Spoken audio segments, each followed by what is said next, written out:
யோபு அதிகாரம் 12. யோபு பிரதியுத்தரமாக, ஆம், நீங்களே ஞானமுள்ள ஜனங்கள், உங்களுடனே ஞானம் சாகும். உங்களைப் போல எனக்கும் புத்தியுண்டு, உங்களிலும் நான் தாழ்ந்தவன் அல்ல. இப்படிப்பட்டவைகளை அறியாதவன் யார்? என் சிநேகிதரால் நான் நிந்திக்கப்பட்டு தேவனை நோக்கி பிரார்த்திப்பேன். அவர் எனக்கு மறு உத்தரவு அருளுவார். உத்தமனாகிய நீதிமான் பரியாசம் பண்ணப்படுகிறான். ஆபத்துக்குள்ளானவன் சுகமாயிருக்கிறவனுடைய நினைவில் இகழ்ச்சியடைகிறான். காலிடறினவர்களுக்கு இது நேரிடும். கள்ளருடைய கூடாரங்களில் செல்வம் உண்டு. தேவனை கோபப்படுத்துகிறவர்களுக்கு சாங்கோபாகமுண்டு. அவர்கள் கையிலே தேவன் கொண்டு வந்து கொடுக்கிறார். இப்போதும் நீ மிருகங்களை கேட்டுப்பார், அவைகள் உனக்கு போதிக்கும். ஆகாயத்து பறவைகளை கேள், அவைகள் உனக்கு அறிவிக்கும். அல்லது பூமியை விசாரித்து கேள், அது உனக்கு உபதேசிக்கும். சமுத்திரத்தின் மச்சங்களை கேள், அவைகள் உனக்கு விவரிக்கும். கர்த்தருடைய கரம் இதை செய்ததென்று இவைகள் எல்லாவற்றினாலும் அறியாதவன் யார்? சகல பிராணிகளின் ஜீவனும் மாம்சமான சகல மனுஷரின் ஆவியும் அவர் கையில் இருக்கிறது. வாயானது போஜனத்தை ருசி பார்க்கிறது போல செவியானது வார்த்தைகளை சோதித்து பார்க்கிறதல்லவா? முதியோரிடத்தில் ஞானமும் வயது சென்றவர்களிடத்தில் புத்தியும் இருக்குமே.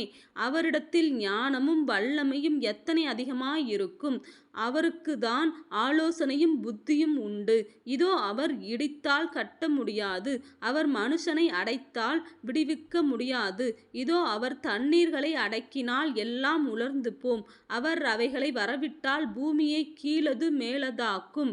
அவரிடத்தில் பலனும் ஞானமும் உண்டு. மோசம் போகிறவனும் மோசம் போக்குகிறவனும் அவர் கையின் கீழிருக்கிறார்கள்.